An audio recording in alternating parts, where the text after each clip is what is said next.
Hello and welcome to the Irish in the UK. This week we're in Manchester to meet Paul Cawleys, who is teaching a group of children how to grow vegetables. We'll be in Sheffield to meet St Vincents GAA club as they celebrate with their sponsors and the local soccer team. But first, we're off to St Patrick's Irish Club in the beautiful town of Leamington Spa in Warwickshire.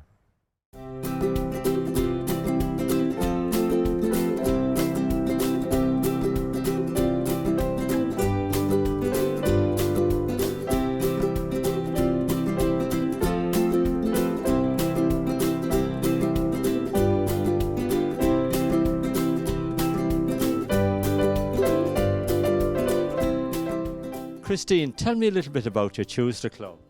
Our Tuesday Club started 12 years ago this September. Started in this very little room here with 8 people, and 2 of them were mum and dad. And we had a little pot stove with a pot stew on it, and that went on for 3 or 4 weeks, and we gradually got bigger. And eventually we got a hold of a copy of The Wind That Shook the Barley and advertised we were showing it. And they came, about 40 that day. And it just grew steadily from there. It originated, I have to say, from Brendan Farrell giving us a nudge to say a club like this should be supporting the elderly. We have about 80 now each Tuesday. When we first started, I'd say it was about 96% Irish. We're down to, I'd say, under 70, to 70%.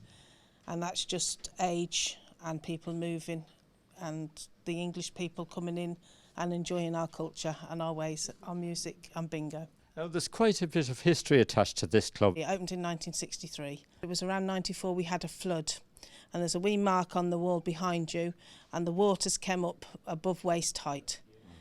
And the floods, terrible floods, hit the south of Leamington that year. And we lost seats off the walls, the barrels came through the cellar. It was a mess, and there was a fair few grown people in tears that day because they worked hard, very hard to get this club. The club was only 4 years old then, but the community worked and built a fabulous club. 4 years later, it got battered by the floods, and they started again, and this is what you see today. And of course you've got a lovely function room upstairs, and I have to say, tell me about the tiles on the ceiling. We have Celtic tiles up in the Tom Kennedy suite. Tom Kennedy worked extremely hard to make this club what it is today, and that room upstairs is named after him. Now Michael, of course you've been involved here with your daughter for a long time, I believe. Yes, I ran the club for Mary, my wife and myself, Peace Rester. We ran it for 18 years. You couldn't get a better location. We're maybe 2 or 3 minutes walk from the centre of the town, but yet we're off the beaten track. The Irish came into Leamington in their hundreds, thousands, in the mid-50s, early 60s. And then the decline in the car industry in Coventry and the spin-off from that in Leamington. It's been downhill ever since, but we still, thank God, we've still got a great core of people here. How long have you been here in Leamington? I'll be 64 years in Leamington come January. I come from a beautiful little village called Red Hills. Unfortunately, I get back there an awful lot. My wife died 11 years ago. Since then, I go, well, maybe 4 or 5 times a year. Jim, tell me about your involvement with the Tuesday Club. Well, I've been involved now since day one, really, in here in this little room. And I'm chair now, but I've been on the committee all the years, and, you know, we've worked hard at it. And you've got a wide gathering of counties represented here as well each day. Yeah. We haven't got enough from the north, but we have a lot from, there is from all over Ireland, yeah, everywhere, yeah. And you're a great Down man, of course. Do you get back to Down much? I do. I try to get back at least once a year. That's about all now. There's nobody left at home now. Can you not bring a few back from Down then here and get them enrolled here in the club? No, not really. Some of the people here don't like them, you know. No, there's not really many left in Down now, you know. Oh, well, listen, Jim, lovely to meet you today. Lovely to meet you all, and well done. What a beautiful club you've got here. Yeah, we have got a beautiful club, yeah. We've got a good crowd of people as well, you know. Yeah. They make the club.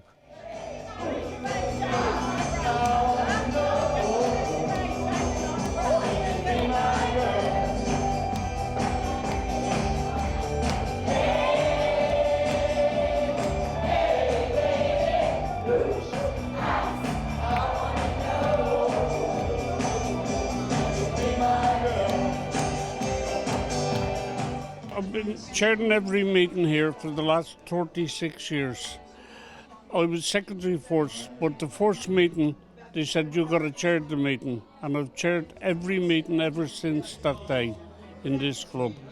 Our previous chairman was Tom Kennedy, who was a great friend of mine. He asked me to join the committee. I joined. He said you're secretary, but he said you also have to chair every meeting, so that's happened ever since. The club actually began as the Irish Leamington Literary and Music Society, and then they were offered the premises of the old Leamington Fire Brigade, which is on this site. In November '63 this actually opened as an Irish club, and then in '94 we demolished it, rebuilt this club on the same site, and we've been here ever since, and it's doing very well. When we built this club, we had to go 8 metres down below the riverbed to put a concrete bed in there for it to stand on. And we have this ever since, and it's getting better and better. And what a beautiful place to build a club, right beside this beautiful river, and the sights is so lovely outside. Well, it's a great site, but Leamington is also a beautiful place. And it really is. I'm within 10 minutes walking distance of here. There's beautiful parks with every amenity you want around the area. But as an Irish club, we have been very successful. The ethos of the club is to keep our Irish traditions, and we do keep them. We have Irish dancing, Irish music, cultus, everything here, and we keep it all going for the Irish people. And I noticed that you're trying to honour Mick Leahy, of course, a great boxer from Cork. Mick was British middleweight champion who fought Randolph Turpin and beat him. He fought them all, won, and then he got no recognition as such. We honour him with that picture and the belt of what he won, and the belt was actually taken to Cork Cathedral to be blessed by the Bishop of Cork and brought back here, and that's in honour of Mick. Brian, before we finish, I've got to ask you one important question. Is Dublin going to win the All-Ireland this year? Yes, of course. No doubt about it. Mayo, I've been there every year for the last 10 years at every All-Ireland, and I'll be there in a few weeks' time, and we'll win it again. Come on, baby. There's never been a dance that's so easy to do. It even makes you happy when you're feeling blue. Come on, do the locomotion with me. You gotta swing your hips now. Come on, baby. Jump back. Jump back. We've had a beautiful day here today, Leilene, and it seems as though you've been the life and soul of the party. Always am. I love it. I love dancing, singing and whatever. And everybody here is so fantastic, just fantastic. We all know each other. We meet each other in town and we see each other, and it's a lovely, lovely, friendly club. And we love it. Music every week, a lovely dinner, bingo. What more could you want? I love Leamington. Leamington is a fantastic place. It's so beautiful, isn't it? It is gorgeous. Parks for the kids and everything. It's wonderful. Lovely, beautiful place. And then, as I say, as you get older, you retire, and then when you meet up with all your old friends. Brendan, of course, you've been a great supporter here of the club for many, many years, and you've given it great publicity through the Irish Post.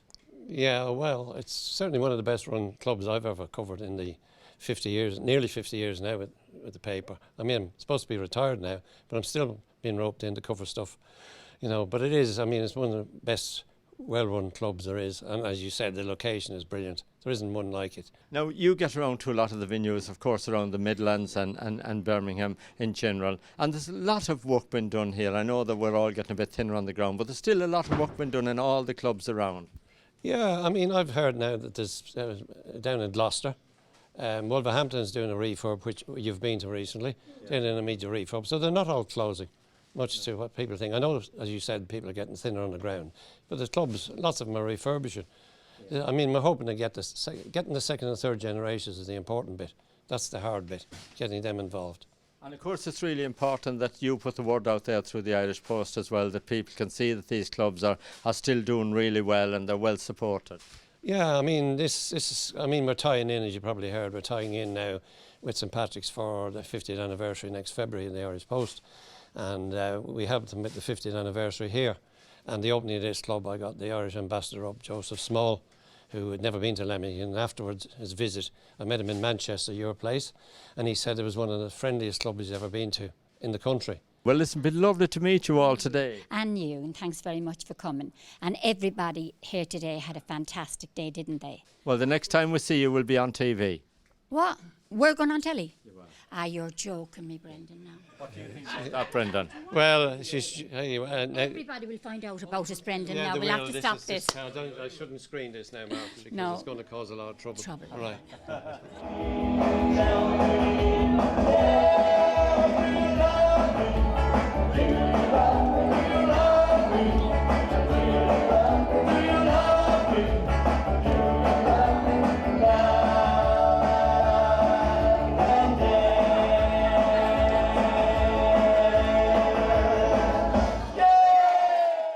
Well, I've learned so much about the wonderful history of St Patrick's Irish Club in Leamington Spa and all the great people that's involved there.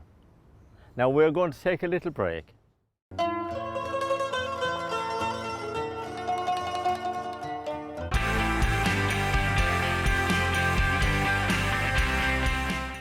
Welcome back. Now we are off to Manchester to meet Paul Cawleys. Paul is teaching a group of children how to grow vegetables. He is very well known in the Manchester area as the Cabbage King because Paul has won many awards down the years for all the wonderful vegetables he has grown. And his wife Maggie put on a lovely picnic for all the mums and dads who came along.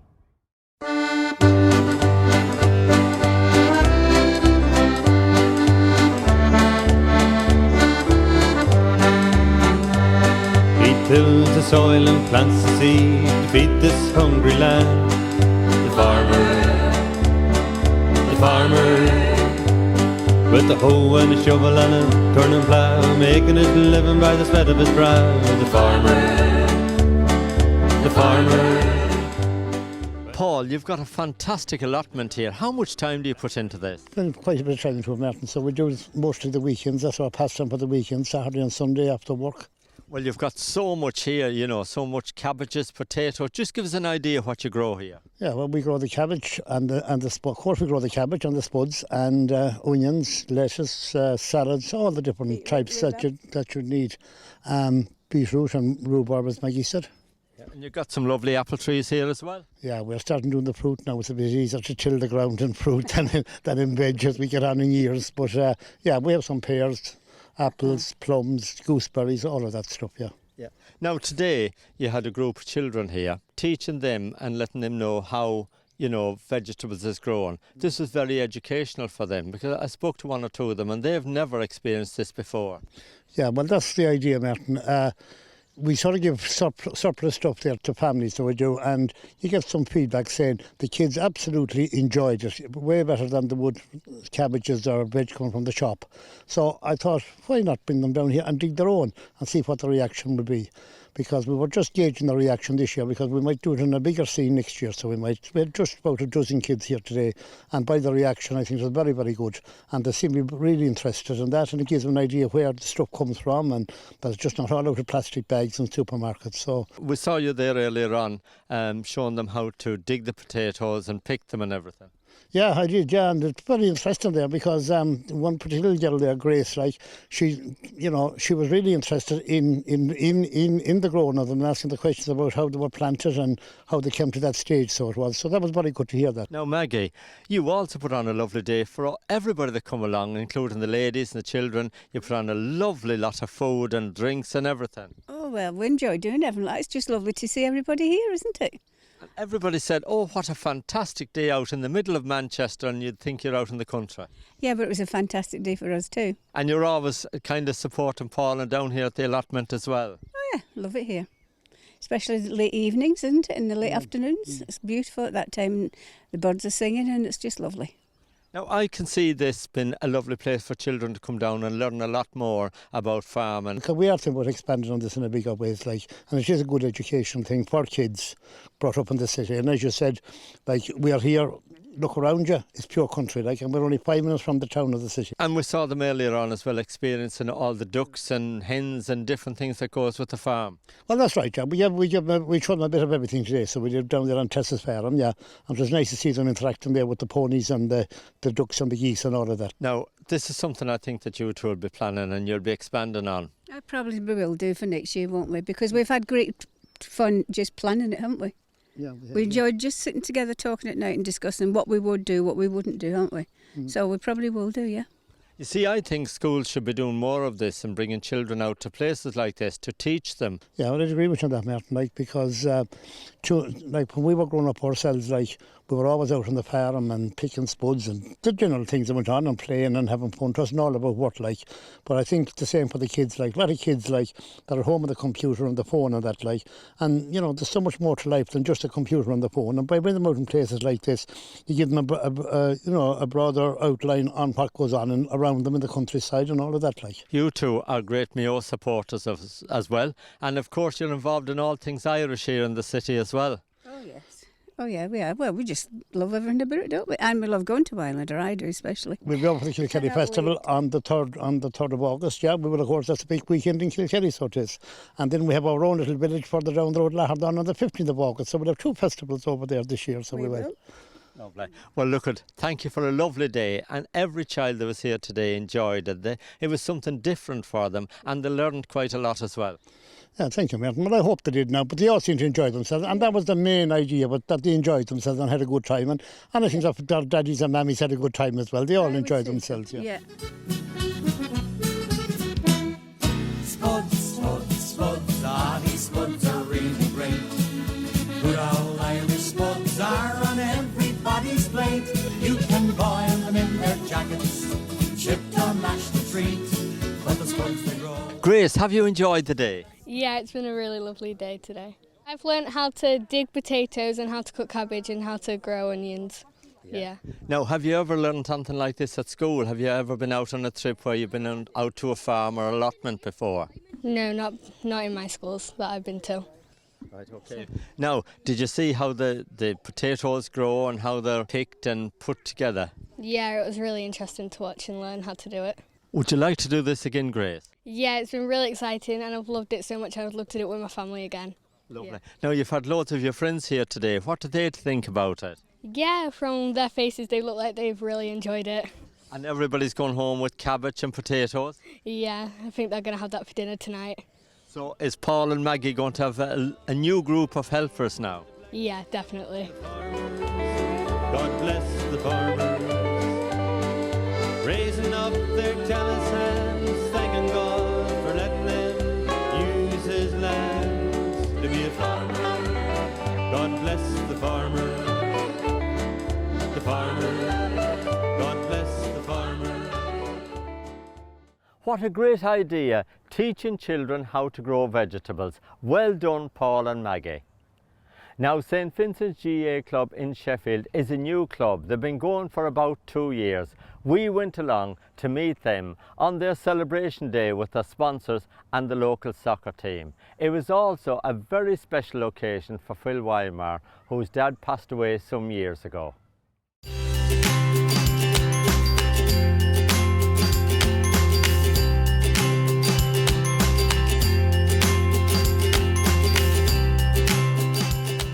I've played Gaelic football ever since I was a little boy. Moved over here 6 years ago, and about 2 years ago I just thought it'd be great to get back into it and start playing again. So put a message up on social media and asked anyone who's living in Sheffield who was interested in setting up the club to come together. 2 or 3 weeks later a group met in the Irish pub in town, and we set up St Vincent's, and 2 years later we've got a men's and ladies team, and we play in 3 or 4 different competitions each in the year. You've made fantastic progress in a short length of time.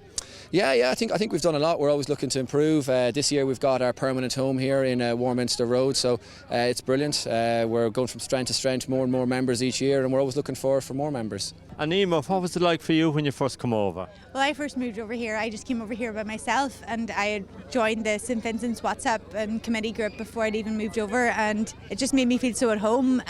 Just really, really welcoming. I never played Gaelic football when I actually was at home, but I started playing here just to get to know other Irish people. people and such a welcoming environment.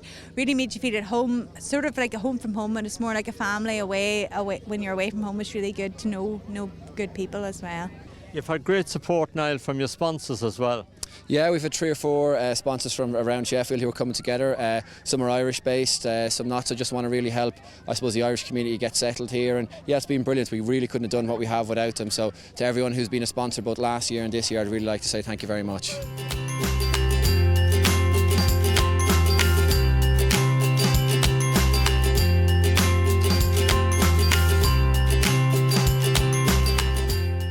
My father passed away about 10 years ago, and we wanted to remember him. He loved sport, and we've got a big community here. A lot of Irish guys come, hence our connection with the Gaelic football.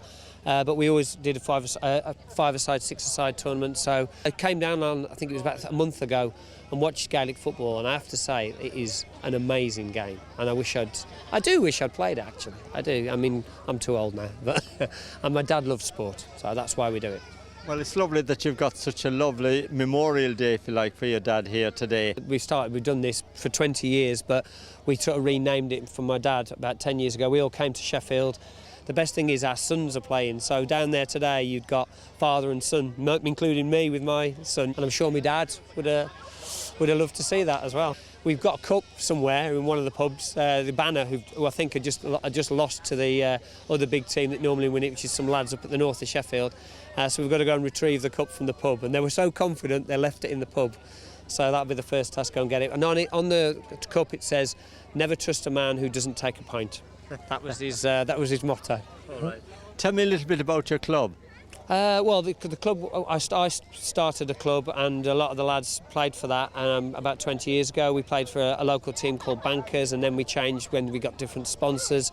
It's a generation, really, and I'd like my son and some of the others from my team, because I started the team as I got too old to play, and I stopped coaching them. I coached my son's team, and now they're about to join the remnants of that team. It's generations, isn't it, in sports? That's why we love sport, isn't it? It brings people together. Day like today, families, it's just great. My dad loved sport as well, and he was really passionate for it. So it's just a great way to remember him.